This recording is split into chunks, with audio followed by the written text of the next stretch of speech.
Hello and welcome to Down the Slope. We're back, minus Specky. He's off sunning himself in Lanzarote. He offered voice notes and stuff, but we told him to fuck off because they want to hear from him. Liam, Greg, how you doing, boys? Good weekend?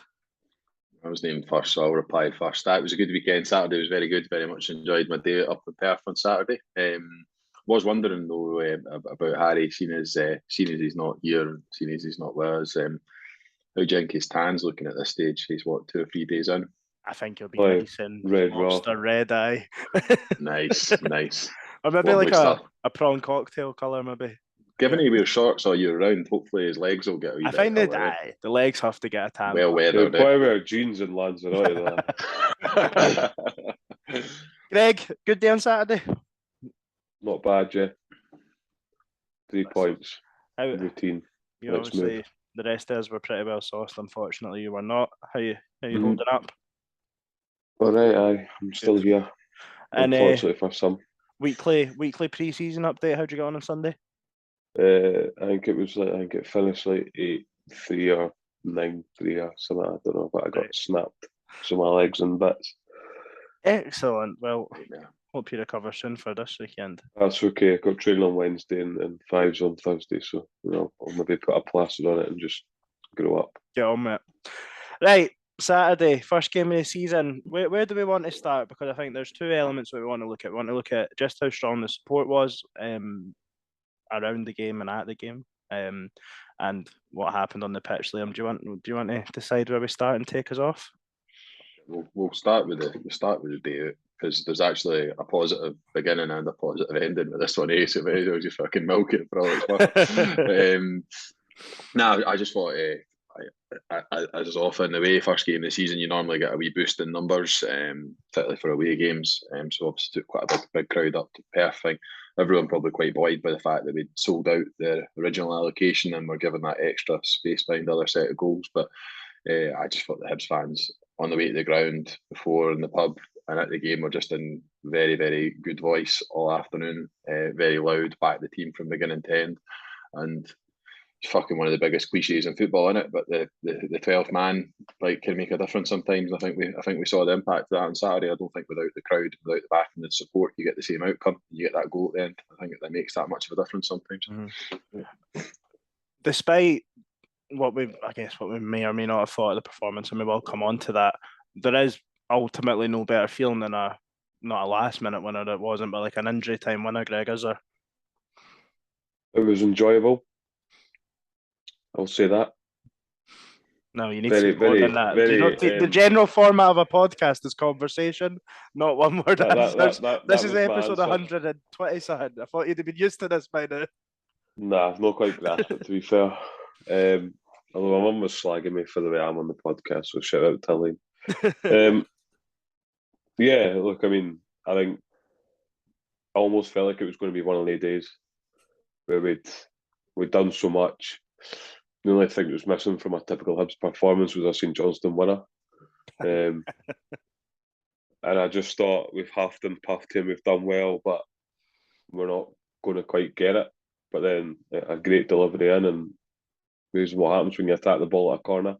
And the scenes was insane. I think I had a seat at the back of my leg. I think the boy behind me stood in my seat.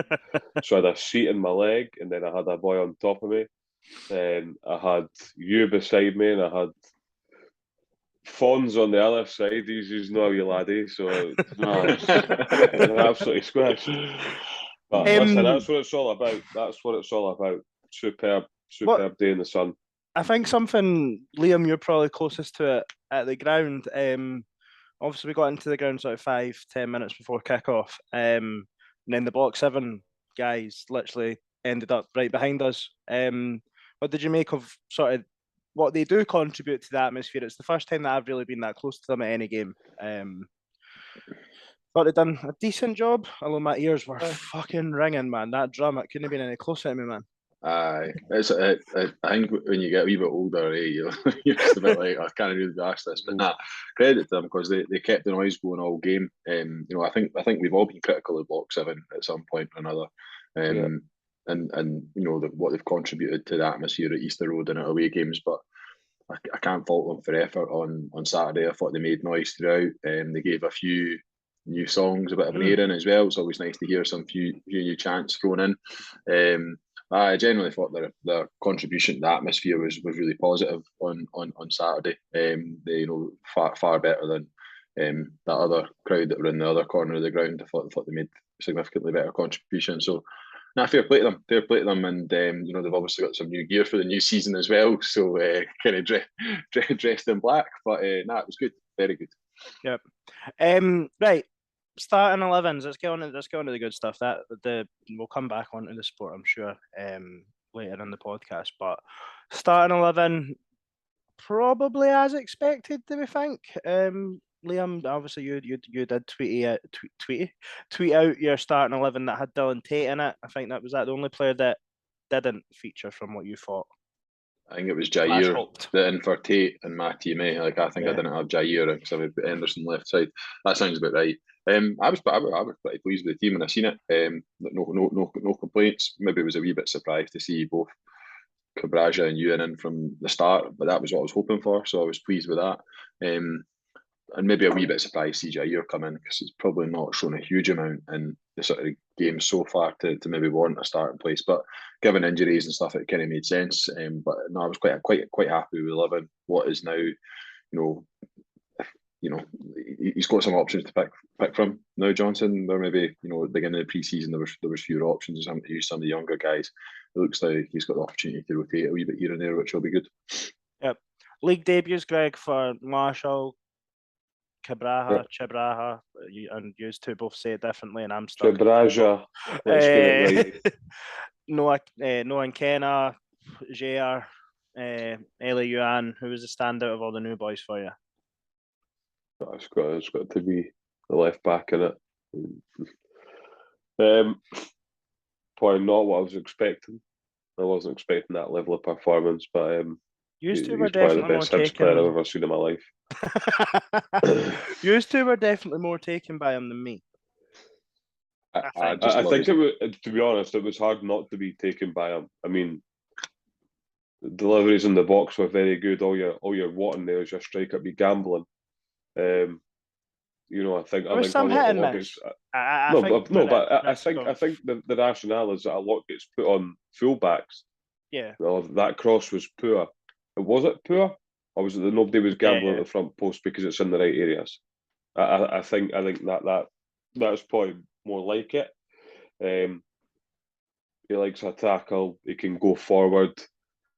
He just looks so comfortable on the ball. His head's always up. He's always looking about. He's always scanning, looking for passes. He makes a run down the line. He overlaps. He just does everything that you want your left back to be doing. And the touch is just ridiculous. Absolutely ridiculous. He just pulls out the sky effortlessly. Liam, you're itching to come in here, and I was itching to get in there. I'm absolutely. I'm and you're comfy. Minute 1 to 96 minutes. My left back. That's my left back. Tell us about your left back. I fucking love him already. Absolutely. It was a wee bit of a love at first sight moment. I just think everything he did right from the get-go of the game was good, and it was positive. He puts balls in from all areas, deep. He can do it from in line with the penalty box. That one, I can't remember what it was in the game, but he hit one, and it was a deep cross, and it just dropped over the top of the centre half. They're just absolutely impossible to defend those balls in. Great first touch, likes a tackle. I think we all saw that, some more than others. And I just thought he was absolutely solid. Another thing, just one thing I'll say about the crossing as well is, so sometimes it's not just about your ability to cross the ball, it's about the ability to be able to get the ball out your feet, to be able to put your cross in the first place. And his footwork is smart enough that he gets it out his feet and he gets it onto that left peg and he can swing it in.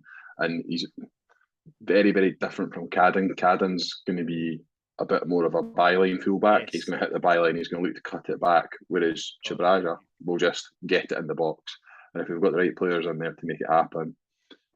Yeah, it does take a specific ability to be able to cross from deep effectively. And I think we did see that in a couple of times on Saturday, especially the really only, well, probably best chance of two in the first half. The one that fell to Ewan Henderson. There was a very, very good ball into the box. Greg, do you think Henderson should have done better with it? I do. I don't really know what else to add to that. He should be doing a lot better. It's difficult, isn't it, on the sort of I'm not halfway, sure. on the I'm full not volley. sure. It's Yeah. a bit an awkward height, but maybe a time to bring it down. Maybe I'm not sure. Possibly, but I guess you just make the decision, don't you? Mm. But you can't fault Ewan Henderson at all. I'm just interested to hear why you weren't as sold on. No, the I thought best he was good, left-back mate. in the No, league. I thought he was good. I'm not sure If he's. not the world. No, this is. I think when I'm saying that maybe I wasn't as sold as you, because I'm not declaring them the best left back in the world yet, but I thought he was good. Well, you need to open I your thought eyes. I thought he was good, and I just thought in the second half, especially, some of his crossing wasn't. And again, we'll have the season long debate like we did probably with Cadden last season. Is it the ball into the box, or is it the players that are getting on to the end of it? And I just thought a few times in the second half he just wasn't as effective. I do think his game was probably stifled when Mitchell came on. Mitchell was very much hogging the byline. I think we sort of went to a 3-5-2 at that point as well, with him sort of left centre back, but also playing against 10 men. He was still playing as a left back, but with a left wing back right in front of him. So I think that probably did stifle him a bit as well. I really enjoy how much he wants to play. I think it will not necessarily cost us, but he will get caught out. There was a few corners. I think there was one corner specifically in the first half where he could have just got rid of it. And then he tried to sort of be neat, and he ended up giving away a corner and stuff. And I think he'll get better the more fit he is. I think he looks... What, he can get better? I think he'll get better. I think he's not, the boys not even had I mean, that's the context we're talking about. The boys not even had a pre-season. That's exactly. He's not played a minute of football, and he was that good. He was. I don't want to jump ahead to man of the match and stuff like that, but he was in there with a shout of being one of the best players in the park on Saturday, without a question, without a pre-season. I think, yeah. I actually don't mind him trying to play. No, I don't mind it. And he believes in his own ability. I just think it will... he's not been around the squad too long. He's just had his work permit, and already he's trying to, he's full of confidence. He's got belief, so I don't mind it at all. I'm excited to see what happens when he gets fully up to speed. A definitely good addition, and on the face of it, probably is an early call, but definitely in the final third, as equal to, potentially more effective than Josh Doig could be. Defensively, I think you might get a good test of that on Saturday, because he's likely going to be up against someone like Barry Mackay. On Saturday, Sunday, sorry. In front of him, I actually thought in the first half, Jair was quite good in the first half. Greg, I know your opinion fluctuated in the early doors. You were quite impressed. You thought he was good. I think, I actually thought he'd done quite well to create the space for his chance. Probably should have cut it back. Obviously, flared it over the top, but he did drift out of the game after that, didn't he? Yeah. I feel like after this chance, you're expecting him to look to get on the ball and take players on, but I don't think it really happened for him. It will take him time to get up to speed. He's still a young boy, probably quite raw in terms of talent. I probably wouldn't play him on Sunday, to be honest. I don't think he would be ready for that. But I don't think he'd be a bad option coming off the bench, to be honest. I think maybe just needs to have that wee bit more confidence in himself in the final third. So I feel like he had the ball and he wasn't really sure what to do. I think the fans would much rather he was just making decisions instead of almost getting caught on the ball and getting caught in two minds or whatever. So I think that can come with sharpness, more game time. I think so. I think it'll come. There's a few factors. I think it'll come when he's maybe more settled. He's had more experience of the Scottish game. So I think he doesn't look a bad player. I just think he maybe needs to strengthen, bulk up a little bit, and the confidence will come, and I think he will be an asset to us. But at the moment, he needs to be nurtured and almost taken care of. What I feel like I've sort of seen from Tavares, and this is in a limited, you're talking Morton, in St Johnstone, really. I feel like he is a massive confidence player, Liam. I think Morton, he came on and flicked it over the boy's head, and then the next time I think he got a hit, or it didn't quite work for him. He sort of drifted out of the game, and I thought early doors on Saturday was trying things, and then one or two didn't work for him, and then we really didn't see much the rest of the time. He was maybe a bit safe after that. He's a winger. Wingers are inconsistent, and to add to that inconsistency, he's just moved to the country. Like Greg says, he is very raw.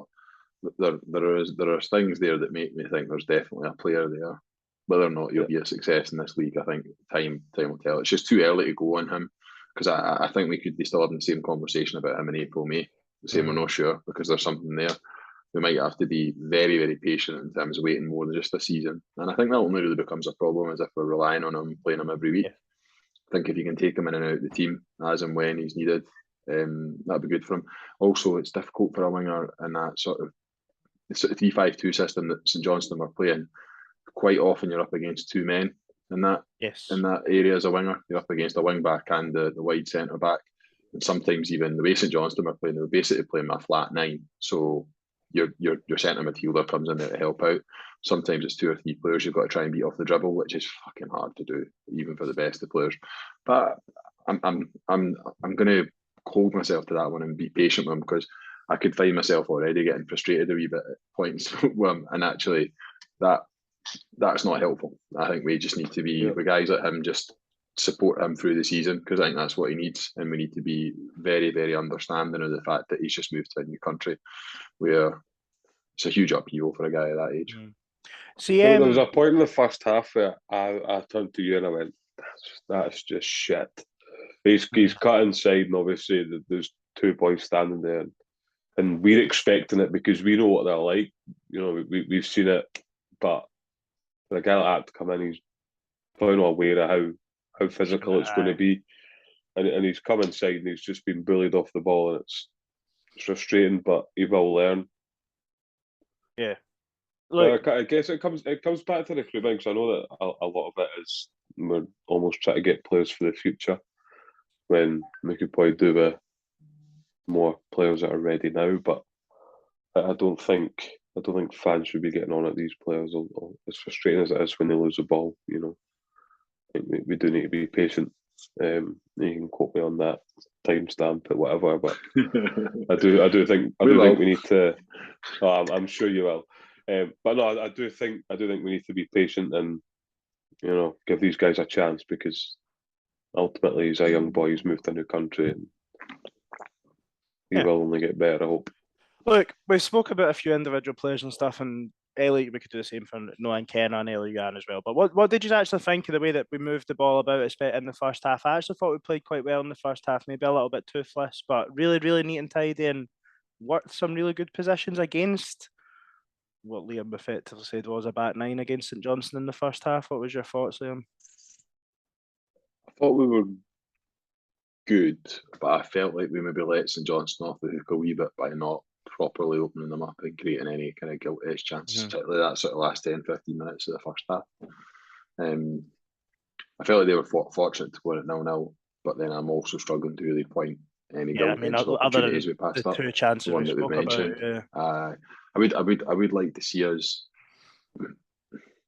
This is going to be difficult with the Johnson's system, is you can flood more players into the box and try and get more balls in there, but ultimately if St Johnstone are playing three centre halves, two wing backs and three centre midfielders who've no ambition but to defend the 18-yard box, I'm a bit like, what's our strategy then? Because they're not the only team in the league that are going to do that this season. You can bet your bottom dollar Motherwell and St Mirren will do that against us. So, you know, have we got someone from distance who can pepper the goal? Have we got someone who we can bring on who just gives us that something a bit different? Because I felt like Yuan was either coming short or running wide a lot. And actually, when he's your number 9, he needs to be in the penalty box. Definitely as the first half progressed, Greg, I don't know, maybe your commentators say like players getting maybe a bit frustrated, especially a striker start coming really deep. I thought he did. And his link-up play and his ability there, I don't think he done anything wrong by coming short, but like Liam says, there was a few times he started a move and Melkerson or Cadden got in there and the ball got sort of cut back and, well, ultimately he wasn't there to get on the end of it. I mean, at one point he was running along the edge of the box trying to find an opening for a shot.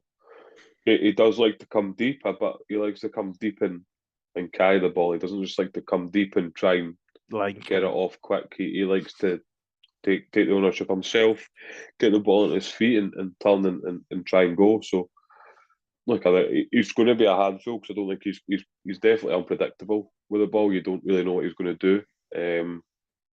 I think as well, we've got the support of Melkerson and Cadden on the right. You know, I was quite impressed with Melkerson on Saturday. So I think we can definitely move it about in the final third. We just need to find that killer pass or that cross into the box.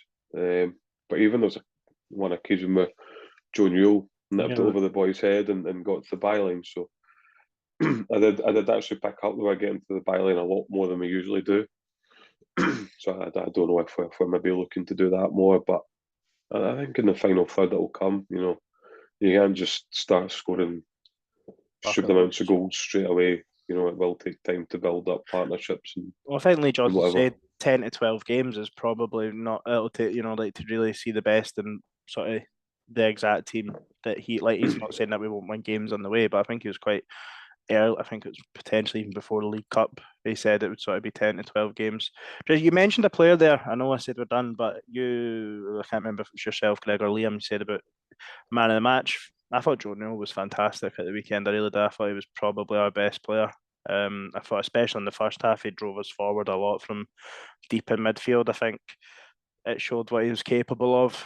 I think he played some really good passes. You know, he set up Jair's chance with a good pass in, effective on the left of sort of left centre midfield and right centre midfield, and then in the second half as well, getting beyond the striker. And I think it was Andy Constein that done really well to sort of head it off of Doidge's foot a couple of yards out. I've just thought Joe Newell's been a really he splits the fan base, didn't he? And I think rightly so splits the fan base, because one week you'll say he's really good, and then the next week you're like, what the hell's happening? I feel like he almost plays better away from home a lot of time. I don't know if he's more conservative at Easter Road, but I thought he was really good at the weekend. Before we move on to the second half, because the second half was a bit of a non-event before the red card, so maybe we'll just talk about it now, because we did fully dominate after the red card. What do you make of the defence at the weekend? I thought St Johnstone didn't trouble us at all. Was that because St Johnstone didn't try to trouble us, or because the defensive unit handled everything well? Probably a mix between their lack of quality and the fact that we were so solid defensively. I think I can only really remember them having one shot on goal, and it was Graham Carey for like 30 odd yards out.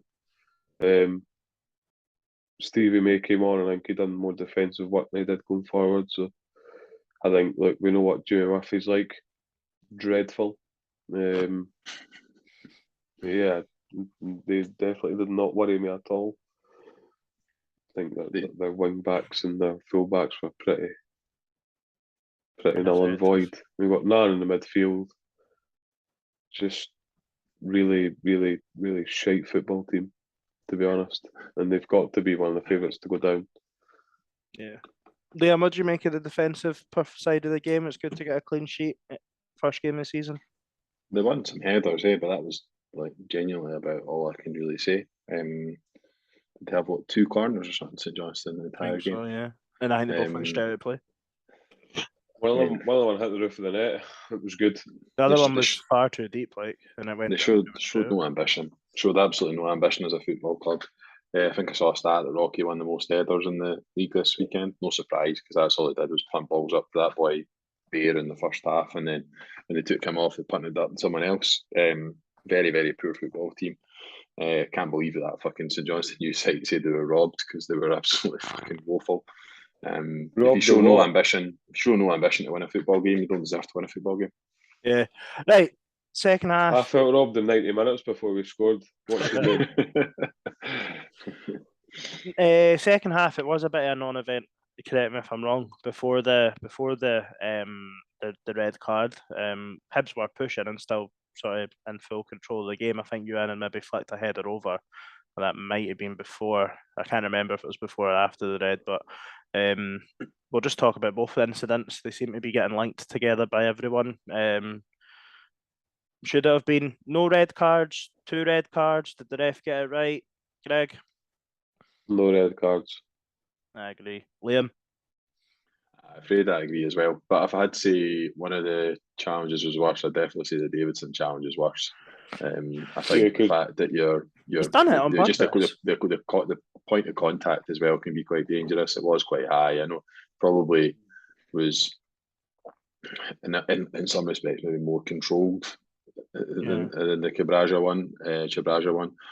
But for me, it's the worst tackle of the two just because the contact point high. But they're both yellow cards. I'm not getting into this whole yellow and a half or orange card shite that people are hitting out with. They're both under the current rules. They're both. You'd watch Sports Scene. That's it. I didn't even know that was on Sports Scene. Both of them, just dreadful power. Like Kenny Miller called it an orange card. Lee Johnson said really shite yellow and a. Lee Johnson said yellow and a half. Michael Stewart said somewhere between a yellow and a red, and Kenny Miller, of course, made up an orange card. No, like him. What I found funny about the coverage, the one thing I did listen to is I caught a wee bit listened back to Sports Sound is Callum Davison kind of complaining and calling the two challenges identical, and I can't believe that. Quality journalism in Scotland that wasn't challenged as a statement. The two tackles are nothing like each other. Take out of the equation what the fucking result was, the outcome was. The challenges are nothing like each other. No, they're not comparable. The only things that are similar is that they both happened on a football park. In the same game. Yeah, no, I totally agree. I thought that was bizarre, and again, I'm not going to lose any sleep over what Michael Stewart, Kenny Miller, and Stephen Thompson say, but they were just like, they're the same. Surely, if one's like, they should be getting the same treatment and that. Like, the Hibs one does look worse because the speed done it. That's ultimately that's the worst of it. But the studs aren't showing. They're two yellow cards, if we're being honest. And I can't remember who it was, but they said it was almost 2-footed. Miller. Like it can almost be 2-footed. It's either 2-footed or it's not. Chabraja's one. Mm-hmm. Yeah, it's so 1-footed. It's unreal. That it's 1-footed and it's along the ground. But Liam, his other foot was attached to his leg. Like, was it Kenny Miller that said that? They said it went in quick. It was almost 2-footed. It's either 2-footed or it's not. Silly idiot, man. That boy gets on the telly and gets paid to go on the telly and said it was almost 2-footed when it was the clearest 1-footed tackle you've ever seen in your life. This is baffles me. To do a game no favours with quality punditry like that. And sorry to take it's been a really positive day, really positive outcome, and it's something negative. But like until we start respecting our game with pundits who know what they're talking about, Scottish football's never going to be taken seriously. Guys like that making comments that are just fucking so wide of the mark, it's unreal. And there's a reason that Stephen Thompson got moved to being a pundit to a presenter, because he was a shite pundit. So it's also a shite presenter. Well, incapable of any sort of thought of his own. But there you go. Doesn't challenge any points, just agrees with everything. Well, literally, what he done? Michael Stewart went, I don't think it's a red card. Moan, Mikey, moan, Mikey. That's. I can compare it, and Gary Lineker's not perfect, but can you imagine Gary Lineker just go, moaning. Say what we actually want to say. Like it was poor. Anyway, he'd be fondling crisps at that point. Anyway, let's be honest, right? The red card didn't do Hibs any favours. No. The ball was in play for. What do you reckon? I think the red card was about the 60th minute. Between the 60th minute and the 90th minute, I'm saying the ball was in play for about 12 minutes, if that. See with the red card totally disrupted any rhythm of the game. And you know, we were getting joy down the wings, and then it was just a theatrical show after that. Genuine, like the definition of anti-football. Halberg lost all respect. He was doing about 3 or 4 times. But he clapped us at the end. I don't care what he done.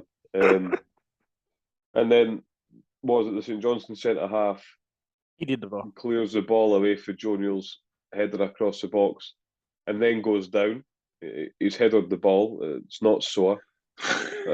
I just don't understand that. I mean, obviously, Jimmy Murphy went down, but he gets injured going up the stairs. So, yeah, honestly, I Liam, don't you've not watched Sports Scene. You'll have not seen Rocky. Absolutely Mate, Rocky just Aye, he's smashed him, like, forearm smashed Murphy like Did he? like my laddie. mate, if the ref's seen it, centre like- back. Could they have not done that before the beginning of the January? Well, wasn't it before the beginning of the January under last season? Could have done with someone just smashing them before smashing them before the season started last season. We had a better season. Anyway, Greg, sorry, back to your point about the fluidity. Yeah, it's just Callum Davidson was on about red cards and that. I should actually be embarrassed by his team's performance. I see. This is what I thought. They actually spent more time on the floor than our box. The red card done Callum Davidson a favour because it meant he could effectively just talk about that and pinpoint that as the reason that they didn't win the game. When in actual fact, I don't know about you guys, but in the stands, I was much more confident of Hibs scoring before the red card than I was after it.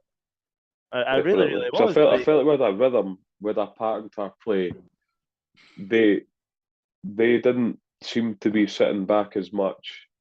There was definitely open up spacing a bit behind. more in the second half. Yeah, we could pull them away. We could manipulate spacing behind. But then after the red card, I felt like all it was literally them just sitting behind the ball, kicking it real hard and real long. And that is difficult to play against because there's just bodies everywhere. You can't really get through it. Yeah. But get up them. They got exactly what they deserved. Yeah, correct. Liam, what did you make of that last half hour from Hibs against the 10 men? What was missing? You know, like, or what could we have done better against that anti-football, cheating, whatever the fuck you want to call what St Johnstone were doing? Like, or was it just did we deal with it all right and we got what we deserved? I think the only thing that I maybe picked up on at the game was just move it wide that wee bit quicker and get it out wide quicker. And then I was getting very frustrated. I think it was because it was in the corner down near where we were sitting, but Dimitri Mitchell kept on just standing on the byline waiting to receive the ball. And it's like, move to receive it and things might happen. But that's probably two kind of like micro examples of what we could have done better. But I always think that move it wider, quicker, and maybe just be prepared to be that wee bit braver if you get into that sort of pocket in front of the defence. Just have a dig, because I don't think we had loads of shots. Like, it's not like we kept on shooting and it wasn't coming off for us.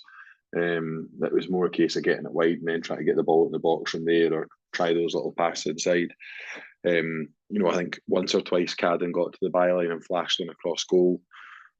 Just really needs a runner there to be able to put that away. We saw Kyle McGuinness last season be pretty good at being in the right space at the right time. Maybe it just needs your 10 to be smart enough to pick up that space and go and run onto it. But other than that, I didn't think there was a huge amount more that we could have done. I wasn't a massive fan of the Doidge substitution at the time, but I suppose in hindsight it made sense given that we were going to be putting more and more balls into the box. But yeah, it's hard to really pick up on too much more than that, to be honest. So Lee Johnson did speak in his post-match. He basically said that the subs that we made, we started getting the word escapes me. When you've got more players, overloads in the wide areas, but we were getting them far too deep. And I thought that was massively obvious on the left-hand side. I felt like at times you had Mitchell, Chibraha, and Henderson all within 5 yards each other, but 30 yards out for goal. And that for me is definitely something on the left-hand side that I think we need to work on a lot. I think on the right-hand side we've got a really good mix with Cadden and Melkerson. I think throughout the game they got to the byline well, but on the left that was probably the one bit. And yeah, it was a weird one. Look, St Johnstone, for all their flaws, ultimately are still quite a solid team. When they've been good, when they've been bad, they don't concede too many goals. But Greg, Josh Campbell via Rocky Bashiri's arm, depending on who you listen to, which I absolutely it was definitely Kyle McPherson. The ball ends up in the back of the net. And I went, he's absolutely shite.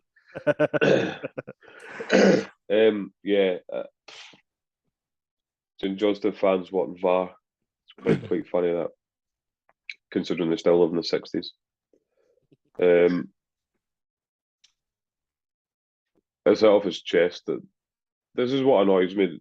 People use still frames to try and tell a story. But you can't use still frames to tell a story. They've tried to run the narrative that it's hit his hand when it's not been anywhere near his hand. It's actually at their own player on the chest. The only way you can... But it's depth perception, isn't it? You know, like in the photo that they're running, like it's zoomed in. There's no depth perception. And it does look like it. But, yeah. Liam, ball hits the back of the net. Then what? Who knows? Absolute fucking pandemonium, mate.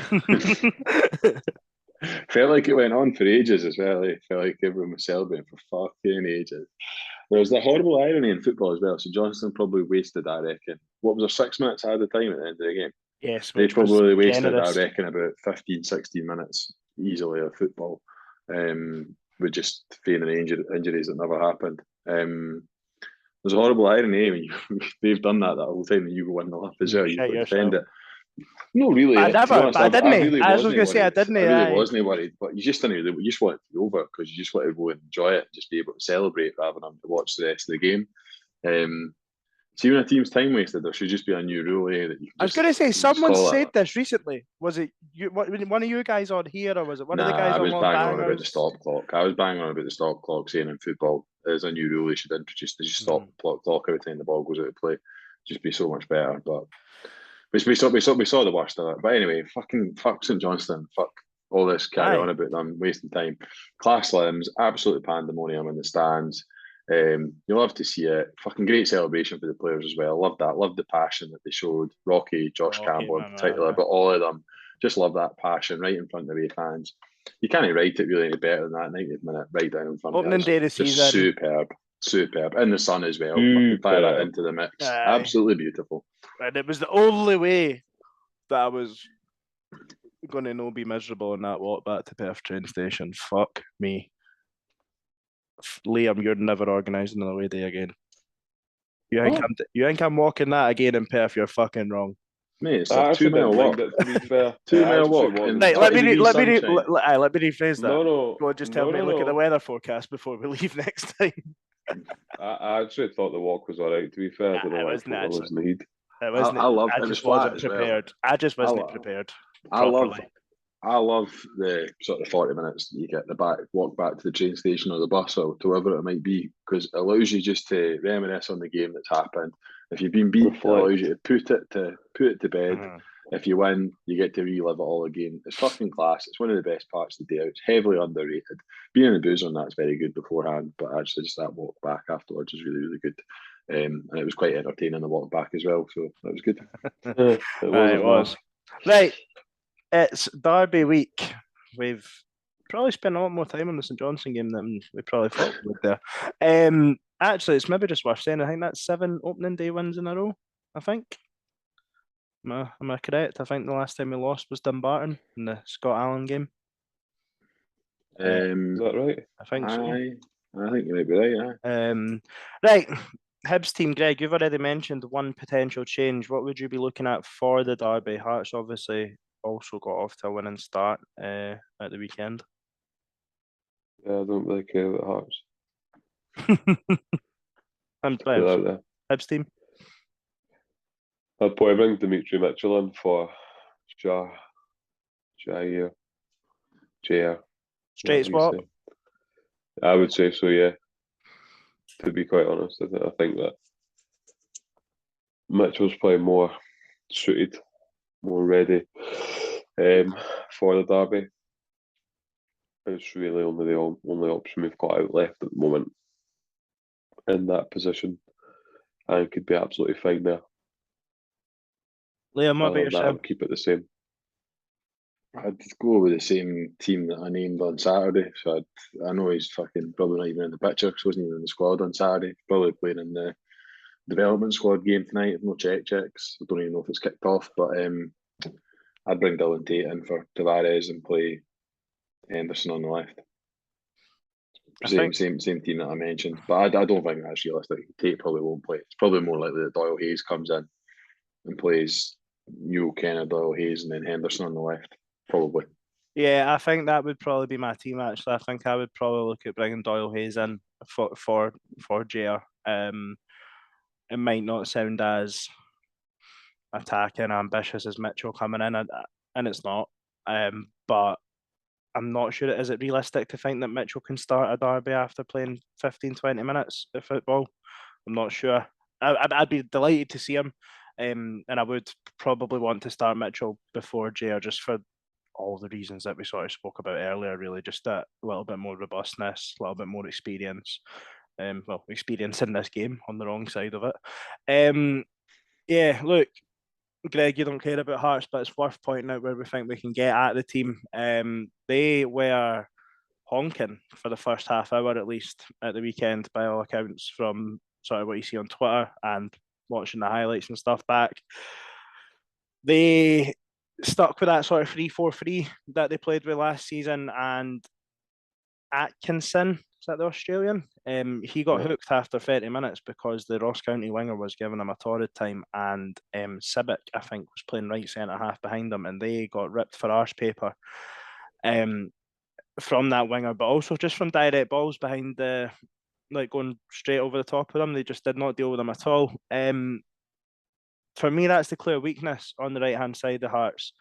Is Ewan Henderson the right player to potentially be able to expose that? I think we've seen it maybe even in little bits in the semi-final. I know it's months ago now, and ultimately the game didn't finish where we wanted it, but he sort of occupied that place. Do you think Henderson is the right one to take advantage of them there, Liam?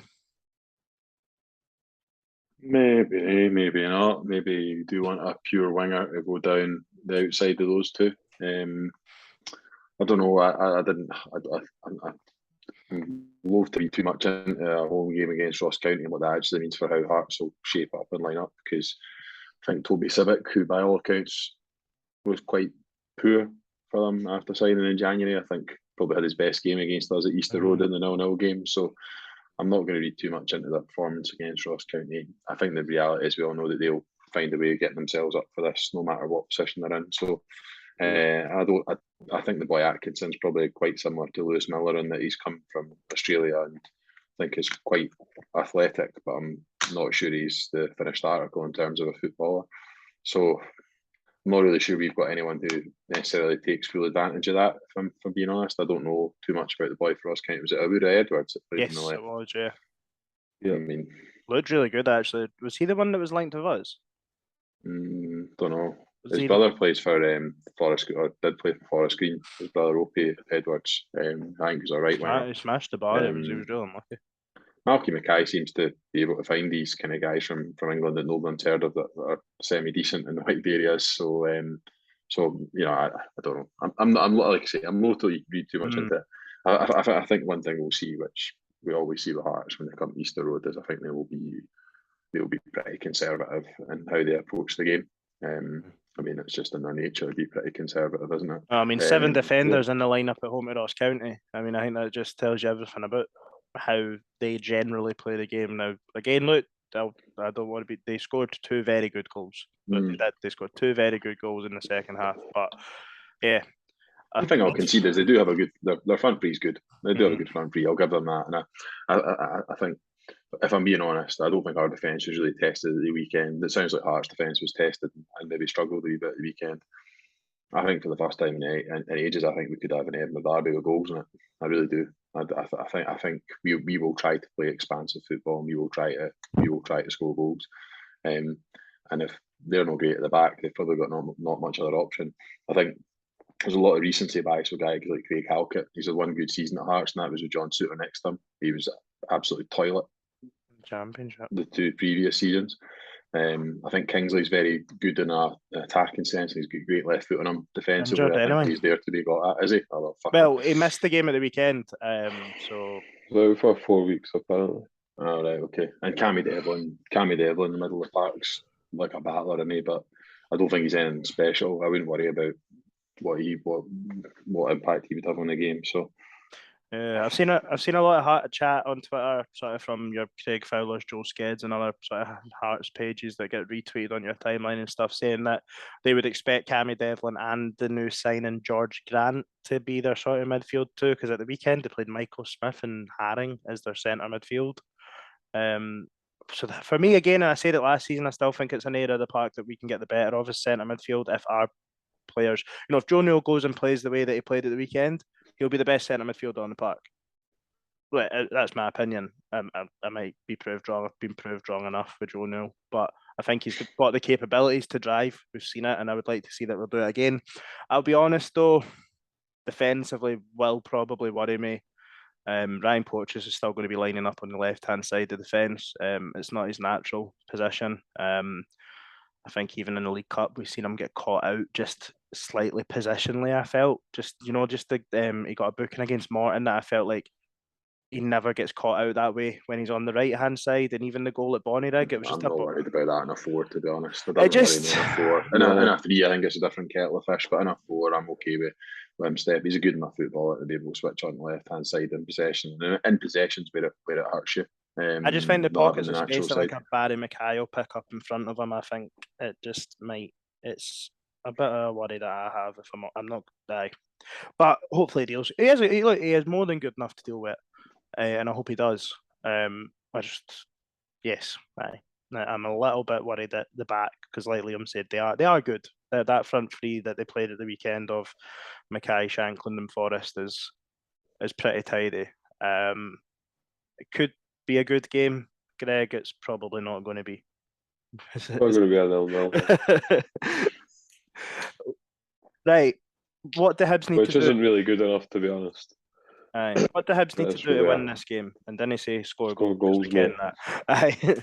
But how do we go Um, about winning this game? And hopefully before the 90th minute. Although a 90th minute winner would be lovely. We need to be aggressive, but we need to be aggressive in possession, going forward and defensively. We need to want to play football. We need to get our foot on the ball, get the ball wide, but also change it up as well. You know, you can't just keep playing the same balls every time. We need runners from midfield. We need people to be brave on the ball, have shots from distance. Like, you never know. But I do think we need to get right at them, right in their face, because from what I've seen and heard, they weren't great. So there's maybe a vulnerability there that we need to exploit. But we also need to trust ourselves that we can go out and play the best that we can and win the game. I think we're more than capable of doing it, but we need to do all the right things. And that sounds very basic and such a cliche, but last season we didn't do the right things. We didn't do the basics right. So if we get that nailed, then I think we'll be okay. Liam, just how important is it that Hibs get a positive result in this? It's the first time back at Easter Road, obviously, since the Morton game. It's Lee Johnson's first Edinburgh derby. We know what the fan base can be like. It was fantastic at the weekend, but he played for Hearts once or twice. They'll be, how important is this game this early in the season to keep this sort of feel-good factor that's definitely coming out of Saturday? I think momentum is always really important in football. But I think the additional momentum that you can get from winning a derby game on top of another football game is huge. And I am very conscious that after the derby, we're facing into Livingston away and then Rangers at home, which will be two very difficult games. We all saw that game on Saturday. So I think we really could do with a positive result. I'll be honest, I think I didn't really want to bring this up tonight, but I'm going to mention it.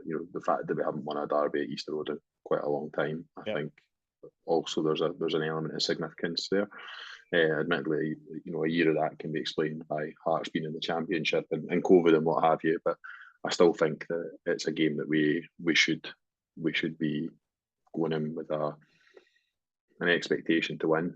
And I really think, back to the points that Greg was making there, I really think if we can find a way of imposing our style of play on the game and making it our kind of football game rather than succumbing to the game that they want us to play, we can win it. And I know that's so cliche to say it, but you do see it play out sometimes. I thought we did a good job of that on Saturday. We didn't allow St Johnstone to, make it a fucking scrap fest. We actually did get the ball down. We did play it, and at home with the fans behind us, we should be able to do that again. We should be able to do that on Sunday. It's difficult, isn't it? Because you want us to play that way, but then you see how easy Ross County got in behind Hearts and from genuinely punting it over them. Like, and I've no issue with knocking the ball to the top if it's on. If it's on, I've no issue with sticking the ball behind their centre backs and getting Yuan to chase it, because you'll give them a problem doing that. But it can't be the only way we play. We have to play with variety. No. We've spoke about the St Johnstone game. 3 at the back, whatever, 9 at the back. Hearts will be playing 3 centre halves with wing backs. Who's the most important player in the park for Hibs to break them down quicker than we brought St Johnstone down, Greg? If you had to pinpoint one key player. I think you can. I think it's difficult when you're playing against 3 at the back with 2 wing backs. You need a full system to work. You can't just pinpoint one. I do think, though, if Yuan can get running at them, then they might struggle. But I think it's very difficult, that question, because it's a full unit that you need working correctly. Oh, come on, name 1 or 2. Come on, get off the fence. Well, I mean, for the front 3, then you need the front 3 to push the wing backs, but then you also need Yuan in the middle to be driving at the centre halves, and you also need support for the midfield. So, pretty difficult question to answer that. You can't just pinpoint one to rip 5 players apart. Right, Liam, where do Hibs win this game then? So maybe that would have been better worded. Sorry, Greg. At Easter Road. Fuck off, man. I'll give you one. I think the pivotal player will be Ewan Henderson on Sunday if we're going to win it. I think in the space in between the midfield and defence, particularly because we've now got guys that are capable of running in behind. I think having a guy that's going to come in deeper or closer to the ball and pick it up and take it on the half turn, I think is hugely important in a game like this. And back to the point I was saying about playing our game, if we're playing our kind of game, we'll be getting the ball to him in places where we want to get it to him. So Ewan Henderson. Well, I'm not going to sit and ask you for these names and not give one myself. So I'm going for, spoken about him enough, Joe Newell. I think getting on the ball is going to be key. Limiting Noah Kenna's time on the ball might well be key as well. I think with Hearts sort of tight front 3, they'll be buzzing about that sort of central area in front of our defence. So I would like to see Joe Newell really take hold of the game and show some authority, and be the player that I think everyone in the fan base knows he can be and has shown in spells. And I've got a feeling he might just do it. I actually fancy Joe Newell to score this weekend. And I'm going to go in. Joe Newell makes a couple of forward runs once, and you've got him to score. Goes in the League Cup. Forward runs, probably unlucky not to maybe get an assist at the weekend as well. Look, I thought Joe Newell was good. I really did. And I'm going to go Joe Newell, first goal scorer, 2-0 Hibs. Liam? I'm going to fucking double down on what I just said earlier. I'm going to go Hibs. I was to say Hibs Hearts there. That's the prediction for Sunday. Hibs are going to play Hearts. I'm going to go Hibs 3, Hearts 2. And Henderson hat-trick. I'm cautious because I'm not predicting him to score yet this season. Greg? 0-0. There's a veteran Edinburgh Derby watcher.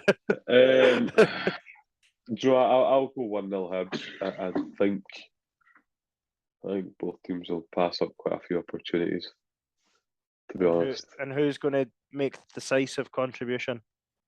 I think Ellie Yuan will make the decisive contribution. Right. I've got a mate at work for London, and I've been trying to get him on Easter Road for ages and ages, and he's not having it. He's not interested, and he's not really interested in Scottish football. But I'm desperately because I think he would once he come Easter Road once he'd fall in love with it. I just can't convince him. So instead of coming Easter Road, he just watches Edinburgh derbies because he says, "Oh, I'll watch the derby game when it's on telly." And of course, every time he watches, the game finishes fucking 0-0. So the one that was in the league where they won 3-1, that wasn't televised. Obviously, he didn't watch the semi for other reasons. But literally every time he watches it's 0-0. He's like, how can you get hyped up and enjoy a game that always finishes 0-0? No, this time, mate. And who's ever claimed to enjoy it? I can get Well, hyped that's up, very true. but, That's very true. That's very true. I heard the guys in Long Bangers talking about the Derby Bile movements earlier on. It just brought back some really bad memories. You'll be due to start moving about in about an hour or something. Mate, Sunday night. nah. Usually about 24 hours before it starts. Right. I really don't understand that. I don't really get like that. No, do you know that? Mate, I get it before we play sevens sometimes. Yeah, I'm not gonna lie. Like, Really? if it was a big game, like I'm like, fuck, man. For about not for 24 hours, but for a good few hours beforehand, it's all I can think about. Liam, do you think that's got anything to do with your household situation? What situation? Your household situation. Nah, not really, because I was always like that before I went out with my other half. So I didn't want to disclose. I was trying to keep that full disclosure. She's a jambo. But I've always had that problem. I used to get it bad with Scotland national team games as well, and that, and we'd go through Hampden, and it'd be like fucking on the train to Queen Street. I'm like, fuck, man. I get nervous. I do get nervous, but see now for me, the nerves don't really kick in until I start shiting myself when I get to the ground. No, I'm. By the way, can I just say? So I'm fine. I'm really bad until I get a couple of pints to me. A couple of pints, and I'm fine. Confidence. It's the best tonic, honestly. That's why I can't really go to a derby sober. I've never. It's just not enjoyable for me sober. I usually ease through the week, the night before and stuff. Start thinking, and then the drink starts flowing. Get really confident, especially at Tynecastle. See when we get through the march and all that, and you get to your seat. And then maybe the players go in that, I feel sick, man. I hate it. I hate the first 5 minutes at Tynecastle. And then it's usually pretty shite after that, I know. Right, we're going to do listeners' questions, and then the return of Guess Who is back, which I'm looking forward to. Right, listener questions. First one that came in was from Stuart, Big Stu, 1964. It's more of a statement, but the amount of time that's not a question, that's a statement. The amount of time wasted on Saturday. The amount of time wasted on Saturday was ridiculous. Anytime we went near one of them, they went down on the deck injured. It's about time the clock was stopped when the ball wasn't in played. Having said that, I was glad it was only 6 minutes added on. It should have been at least 10. Liam, do you have a burner account by any chance? Because I believe you've covered all the points already on this podcast, but I'm actually struggling to remember a game that's worse for time wasting. I thought Morton were bad. Aye, but Morton were bad. But even that level, I mean, they were going down for the most. Like Greg says, like boy was heading, like, playing going down my head knock. There has to be. Sorry to go for this again, but there has to be a way in football of dealing with that. The governing bodies in football have to find a way of dealing with that. And it's no 60-minute games. No, just make them go off, Aye. and they're only back on for, I don't know, 2-3 minutes. And then Callum Davidson, with his lack of a neck, has got to watch his team defend with only 8 players instead of 10 players because they're all rolling around on the side of the pitch. I know this might sound really stupid, but is the easiest way to solve it no referees just starting to book players for time wasting in the first half instead of waiting until the game's almost finished? Like, I know it wouldn't be a perfect solution, but see if someone starts time wasting, just deal with it straight away. St Johnson, small things that annoy me, like inconsistencies. St Johnson players kicked the ball away in the first half, didn't get booked. You know, if he would have done that in the last 5 minutes, he'd have got booked. It does my boxing. Greg looks really bored of this conversation. Like he's got a solution up his sleeve, and he's like, many times we've run over this. Tell him to grow up and get on with it. Right, Greg, our friend Leon. What's the next listener statement? Will you back Leon's campaign to give Cabraja the nickname Cabbage? No, grow up. Next question. Liam, would you? I'm going to be honest. I'm not feeling it, Leon. I'm sorry. It's Cabraja. It needs to. I don't know. I'm just not feeling it. See, I'll back it because it means I can't get it wrong. If I can just refer to him as the Cabbage. You'll probably refer to him as the Cabbage or something. Right, Raymond Brown. Harry would call him the Cabbage. The Cabbage. His mispronunciations. The half-time Cabbage. Right, Raymond Brown. Have you ever seen the film Groundhog Day? No, fuck's sake, man. Right, next question. Grow up, Raymond. Grow up. Get a grip of yourself. Come along to your door shortly. Greg, Sean Steele. Oh, I know not it's only. again. I know Here it's we only. go. Here we go. I know it's only the first game of the season, and everyone seems to be Shabraha is really good, etc. What is it that makes him different and good? We've sort of already covered that off. So, could he be the best left back since David Murphy was the second party's question? Well, I would say he could be the best left certainly back could since be. David Murphy. Yeah, Certainly could be. Could be. yeah. That's I a think a really vague question, Sean. You need to do better for next week. That's really bad. He's going to have some work on his hands to surpass David Murphy. Like, What about Lewis but Stevenson? listen, Where it's a does good Lewis start. Stevenson rank in there? He's got to get past Lewis Stevenson first, I know, surely. Well, there's a better football player than Lewis Stevenson. Going early on that, going early on that. Small sample size. Right. Better So football Bravo than can Ryan, actually put across the box, though. better football than Ryan McGovern. Gee. Yeah,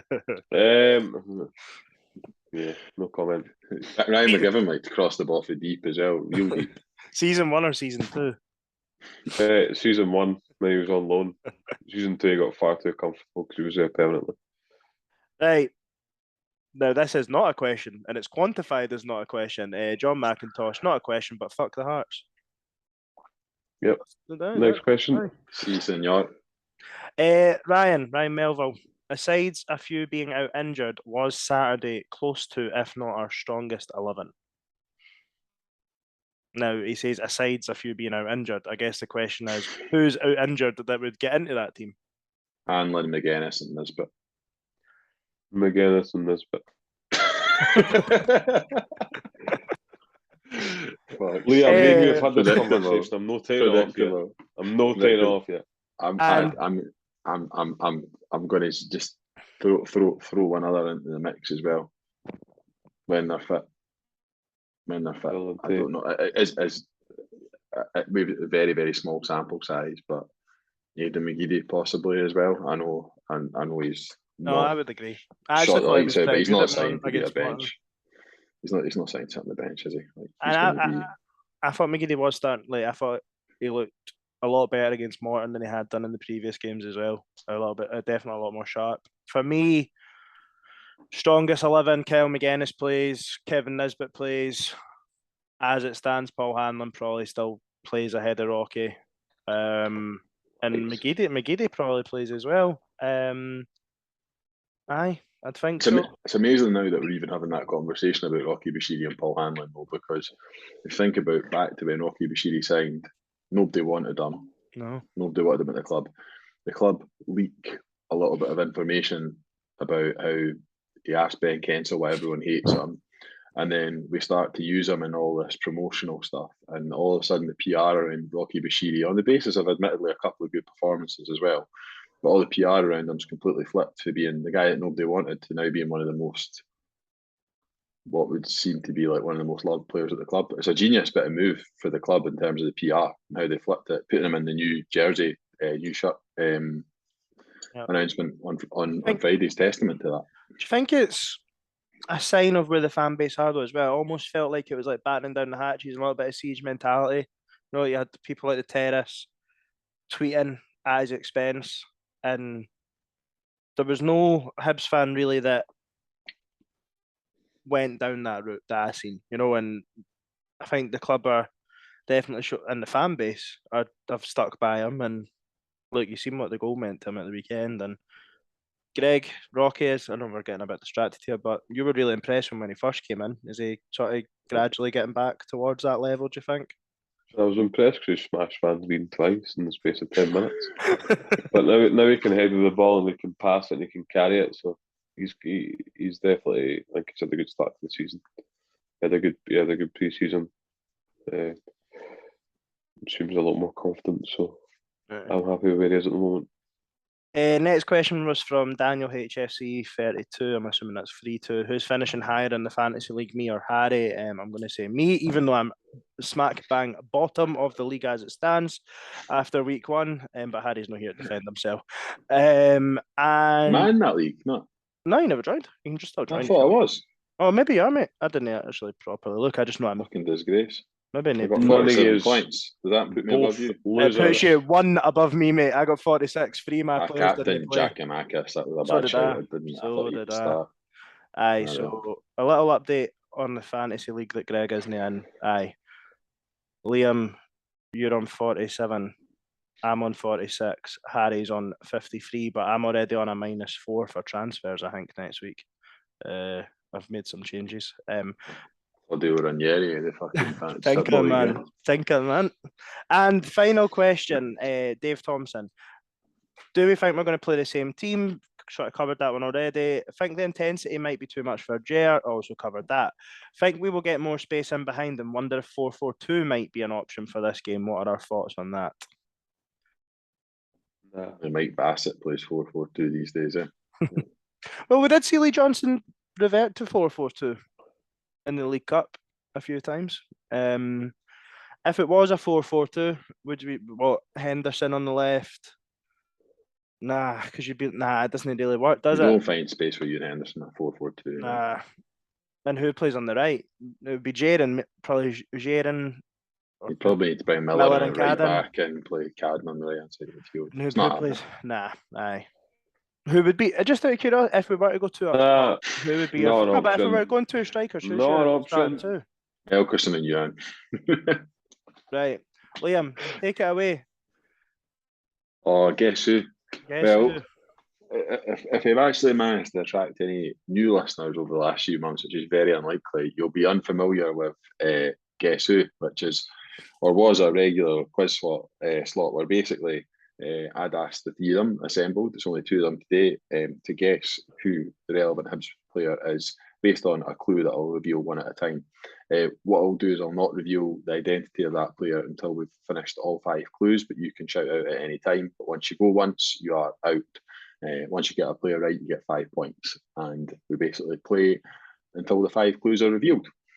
How many players because it's an Edinburgh, because we've got 5, and because it's an Edinburgh derby, we've got a Hibs and Hearts special. So each of these players has played for either Hibs or Hearts.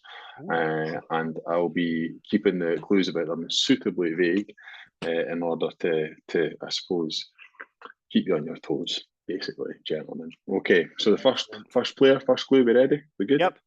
Yep. Okay, first player. I was a right-sided player.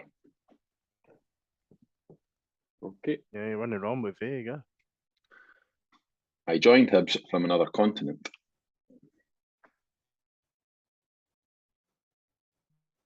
Okay. I played 101 times for my national team.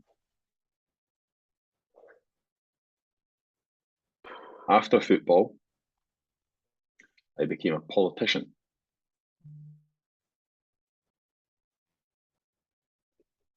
Final clue. I left Hibs to sign for Aston Villa for a fee in the region of £2 million. Ulysses Dela Cruz, or aye. Scored after 2 minutes, Easter Road. That is the final clue. And you've got the first one correct. Well done. Ulysses Dela Cruz. I was going to pull you up on the pronunciation of his first name, but I'll let it go. I know we've got a few listeners who are keen on pronunciation on this podcast, so I just correct it then. Ulysses, as in the god Ulysses Dela Cruz. Okay. Play 100 Next times one. for Ecuador. 101 times, 16 goals. Wow. So impressive. Wow. Okay, next one. I started my youth career at Manchester United. Michael Stewart. I was a fullback. Fuck. Can we both go again? I finished my career with Airdrieonians. I left Hearts in the summer of 2015 to sign for Hibs. Adam Eckersley. Wait, are we allowed to go again, or did we both? Played for England under 16, under 17, under 18 level. And the answer is Adam Eckersley, but I'm not giving you the points because you'd already guessed and you were already out. So you're 1-0 up here. Can't be. Right, okay. Next player. Started my youth career with the Rafe Rovers, where I went on to make 152 appearances.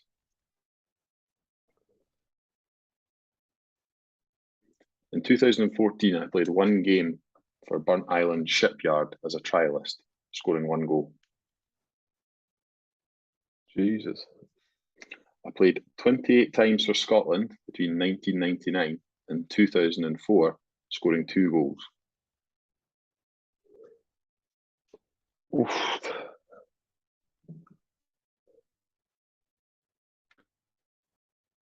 I was last in work on the coaching staff as assistant manager at Airdrie.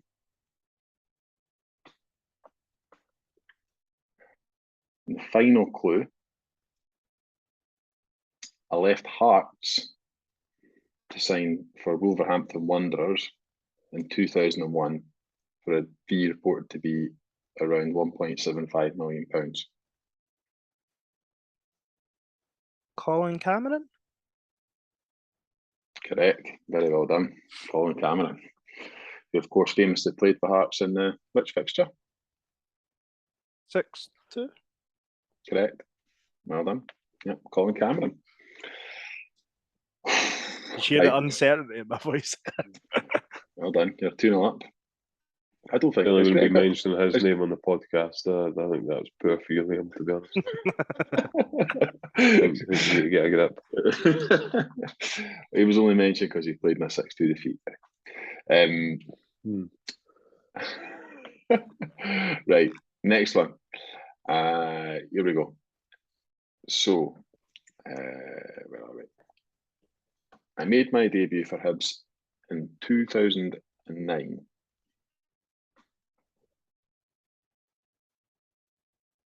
In my first full season with the club, I scored 8 goals from midfield.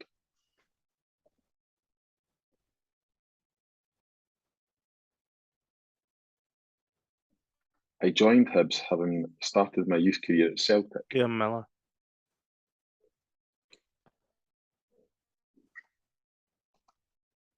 Despite being Scottish, I have played 10 games for another national team. Is it Brian Kerr? I left Hibs No, who to sign it for is? St Fuck Johnstone off, it's in David 2013. Oh, He played for Canada, didn't he? Yeah. yeah. He's Yeah, been a played 10 bastard games there for because he Canada. played fucking right back his first season. First full season. He scored in his debut, eh? St Mirren at home. In St Mirren, 2009, Yeah. 2010 Aye. season. Under Yogi. 1-2-1.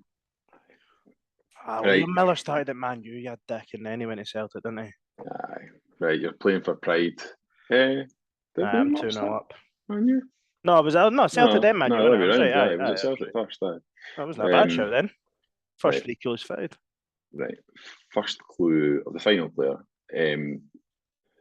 Just last season, I took my first steps into management.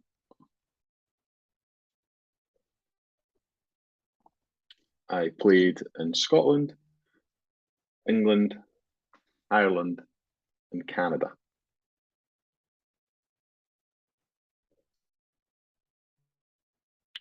I was an attacking midfielder. Thank fuck I never said what I was about to say.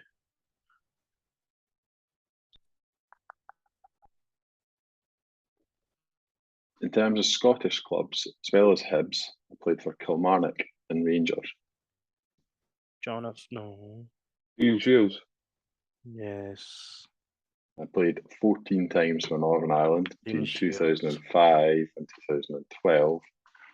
The correct answer is Dean Shields. Well done. Who did they play Well done. 14 times for? The north of Ireland.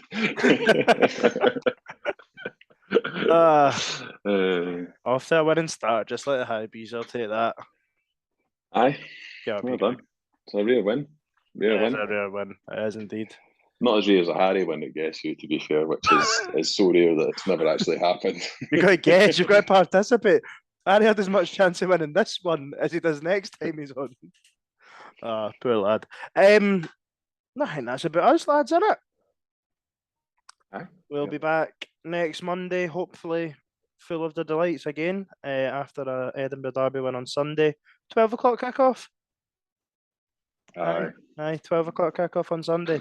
Right, let's hope for a sold-out Easter Road. I don't think it's too far off, and we'll be back next week. Cheers. Cheers.